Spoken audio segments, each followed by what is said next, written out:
I'm going to show you how to build something like this.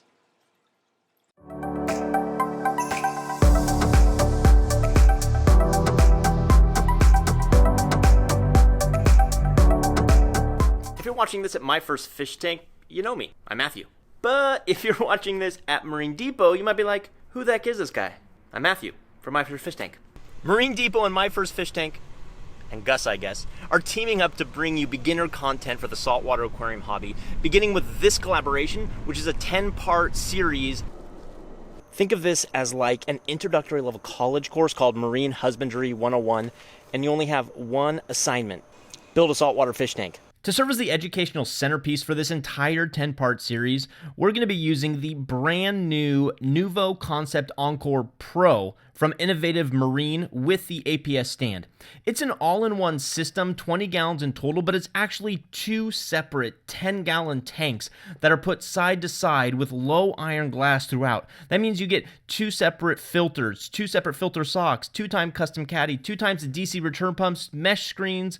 You get the idea. This is really my idea of a perfect beginner tank. We're pretty much going to discuss everything you're going to need to know, from aquariums, tanks, sumps, refugiums, corals, fish, dips, meds, you name it, we're going to cover it. As a part of this 10-part series, we're going to be putting together a build and showcasing a lot of different equipment and gear, and the links to all of that will be down in the descriptions below. Let's get on the highway and go pick up the gear.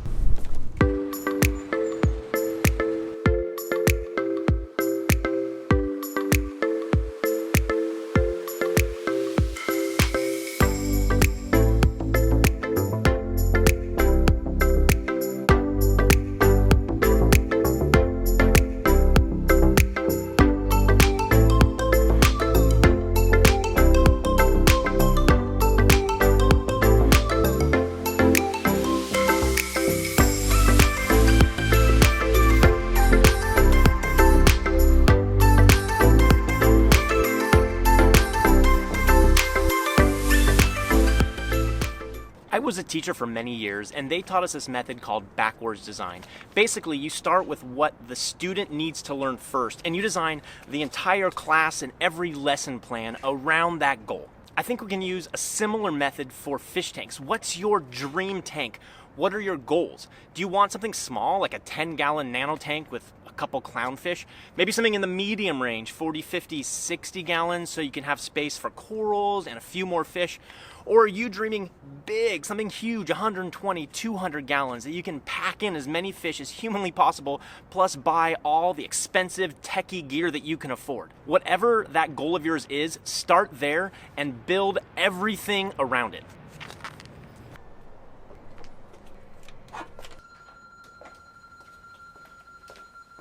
I'm here with Michael from Marine Depot. Hey guys, we're super happy to have Matt here. We're excited to see what he does with the Encore from IM. We're also looking forward to building a tank here as well. We're pretty much going to just show you all about the process of starting as a beginner and starting with a nano aquarium. The first step is to get all of this gear loaded. So Michael, give me a hand. Yeah, absolutely.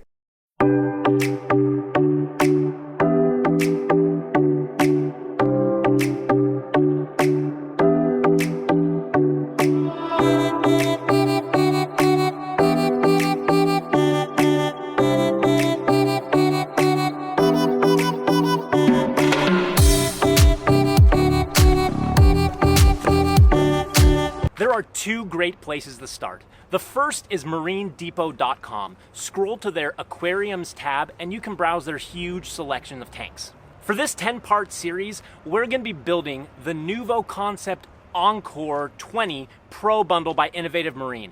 It's a really cool new concept which basically puts two 10-gallon cubes side by side, each with their own filtration. So you could build two saltwater tanks, a salt and a fresh, or two freshwater tanks. The second great place to start is myfirstfishtank.com. Just click on build lists. You can browse builds by budget, by size, by style of tank, and even by store.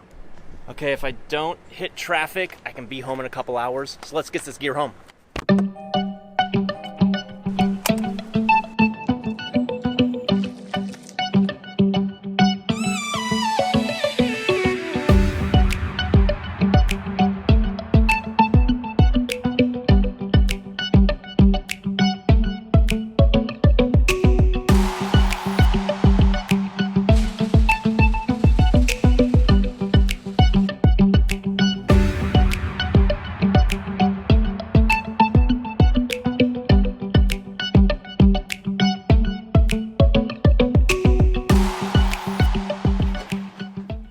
there are a limitless number of different types of tanks you can build, let's distill it down to 4 different categories based on level of difficulty. Category number 1 is called a fowler tank. Fowler is just hobbyist jargon for fish only with live rock. It's a simple setup by which you can stock a variety of fish and then you put a live rock aquascape inside, which acts as your primary biological filter. There's a lot you can do with a fowler tank, and a fowler tank is especially useful when you want to keep certain species of fish that are known to eat or nip at your corals. Category number 2 definitely ups the difficulty level a bit with the addition of corals. Basically, you have your fowler system and you add some easy to care for corals. These are pretty much all of the soft corals and most of the large polyp stony corals. Category number 3 is what we call a mixed reef system. And just an FYI, this is pretty much the level I've maxed out at. A mixed reef system basically is any sort of system that has a variety of corals. You can have soft corals, large polyp stony corals, small polyp stony corals, etc., etc. You get the idea. It's number 1 and number 2 with the fowler system and the softy system, and you're adding in some more difficult to keep corals with the small polyp stonies. And lastly, coming in category number 4 is any sort of specialty tank. We're talking specialty breeding tanks, shark tanks, tanks with non-photosynthetic corals, predator tanks, anything that's out of the ordinary and requires a specialized skill set or specialized equipment. I'm going to put that category 4, the most difficult.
There's only 4 more things to consider before building your first saltwater aquarium, and the first is budget.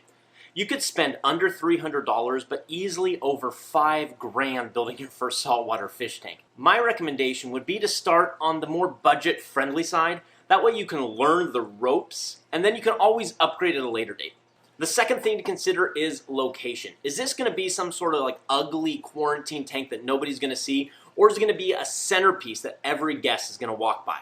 Where are the windows in your home? A little bit of direct sunlight every day is not going to be a terrible thing, but too much direct sunlight can cause unwanted algae growth as well as temperature fluctuations. And what about noise? I used to have 3 tanks in my bedroom, but the constant gurgling noise was just too much, so we had to sleep with the fan on high. Regardless of the end location, just make sure it's going to be a permanent spot, because once it's full of water, trust me here, it is a pain in the butt to move. Number 3 is size. Just think about this. 1 gallon of water weighs 8.35 pounds. And for those of you that are not on the imperial system, so pretty much the entire world, 1 liter of water weighs 1 kilogram.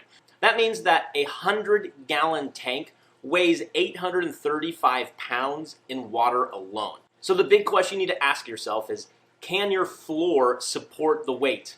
Are there rules in your apartment or your condo complex? Are you going to put this on a second floor of your personal home? If you have any concerns about the size or the weight of your tank, have a contractor come in just to double check and make sure the floor can support it. The fourth and final thing to consider is livestock. If you're going to build like a 20-gallon system, you're not going to be able to hold more than a couple clownfish and a goby. So if you have something specific in mind, like pufferfish or a school of anthias, and you're going to need something bigger, just think about that and plan ahead. Again, that notion of backwards design, what's your goal, and then build your entire system around it.